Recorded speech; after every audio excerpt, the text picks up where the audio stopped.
Hello and welcome to another comedy ramble. Those are my two dogs, Rosie and Gina, and we are going to Mains Park, Wigan. More about that in a second, to do a bit of bird ignoring. There's Mains Park across the road there.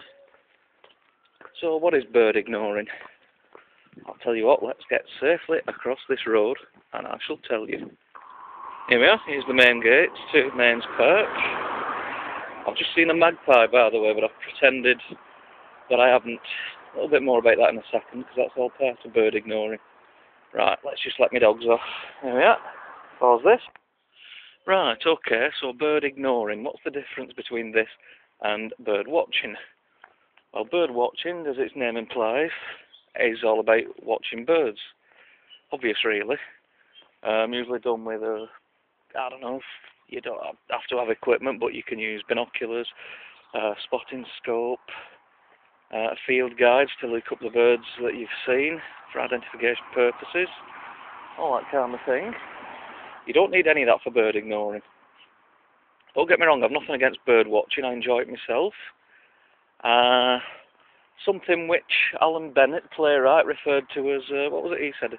He said bird watching, he said he's knitting, but for more outdoorsy type of people. Yes. Right, sorry, I had to pause the camera then because I'd just seen a black bird and it very nearly saw me. And I better tell you a little bit more about that. What is bird ignoring as opposed to bird watching then? Well, bird ignoring is all about making a conscious effort to actually look at a bird and then pretend that you've not seen it and shifting out the way quick. You may do this in supermarkets with colleagues. You know, you see somebody you work with, oh, flaming heck, Brian's there, don't let him see me. You know, for whatever reason, either maybe you're tired, you can't be bothered, or basically you just downright don't like the person. So what you do is, you know, you suddenly take an interest in the cut-priced beans as he's looking at whatever, because you can see him looking across.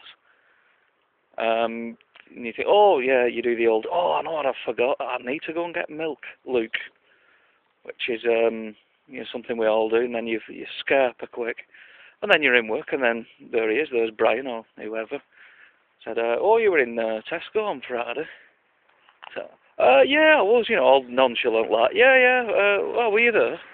Yeah, oh I didn't see you, you know, total lies, but if you can do that, then you can do bird ignoring. So what equipment do you need? Well, you could use binoculars if you don't know what the bird is to identify it, and then you can look through a book.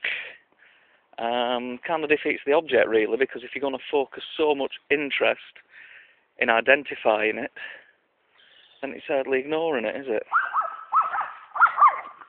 Yeah, prime example, there's my little dog there. Yeah, it's a wood pigeon. She's hers.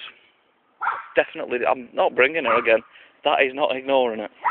It's getting more attention there. Defeats the object. Right, yeah, so my bit of advice regarding doing something like that is stick with a bird you can easily identify at first.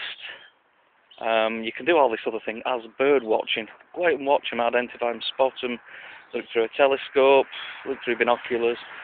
You can't do it when you're bird ignoring though. It was something, you know, maybe a robin in your garden or a house sparrow, and then start by ignoring it. Just look at it, as it looks at you, look away quickly, or pick a newspaper up and read it. There you are, you've ignored it. That you can add to your ignore list, or Iggy list, as it's known. By the way, bird ignorers are known as beggars. You know, bird ignorers, bird iggers, beggars, yeah, you can work it out. Another thing as well, somebody said, can you take photos of them? No, not really. Again, you're making a conscious effort by taking a photograph, and if there's any other beggars about, you can actually show them this. You've got evidence that you're not bird ignoring. You could take a photo of where the bird's been. That's a different thing, yeah. Or you could ignore a bird and get a friend to take a photo of you ignoring it. That's a different matter. Yep. Different matter entirely. Another technique you think you may be able to try, but I would advise against, is by knowing where there's a bird. So like maybe somebody will say, oh, such an area of water, there's, I don't know, cattle egret been spotted. And you think, brilliant. Now, you should make the effort to go along there, and again, ignore it. Just knowing about it and thinking, I think I'll stay in and watch Big Brother. Nope. That's no use. The programme's rubbish anyway, but we'll not go there. The thing is, that's bird avoiding. And that's a different thing entirely. There is a group of bird avoiders, and if that's a hobby for you, I suggest you look more into that. Bird avoiders tend to ignore bird ignorers, so I would, just for that, I don't know, I think they're a funny lot. I'd avoid the bird avoiders, or even ignore the bird avoiders. Now, there's a group who avoid bird ignorers, who avoid bird avoiders, but no, this gets complicated. Okay, let's carry on. Again, yep, I can't show you, but over to my left, yep, a hooded crow. I'm just going to walk over to it and then walk away quickly. And I can't do it, obviously, on camera, because again, you know, defeats the object. Back in a second. Flaming heck, it wasn't a carrion crow after all, it was a hooded crow. And the ruddy thing stared right at me, so that doesn't count. I can't put that on my list today. Oh well, let's see what else there is. Hang on, look over there, or rather don't, let's point on the camera that way. Right, yeah.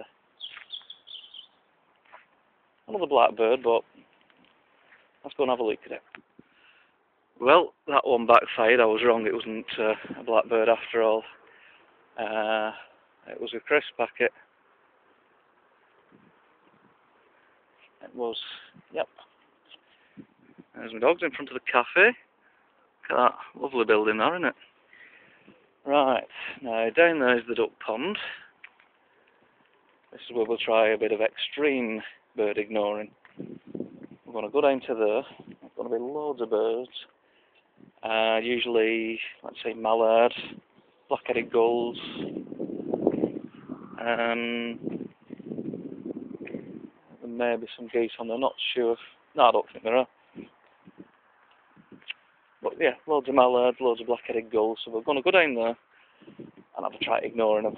See how we go. Right, we're about ready to go. Are you ready, Rosie? Rosie?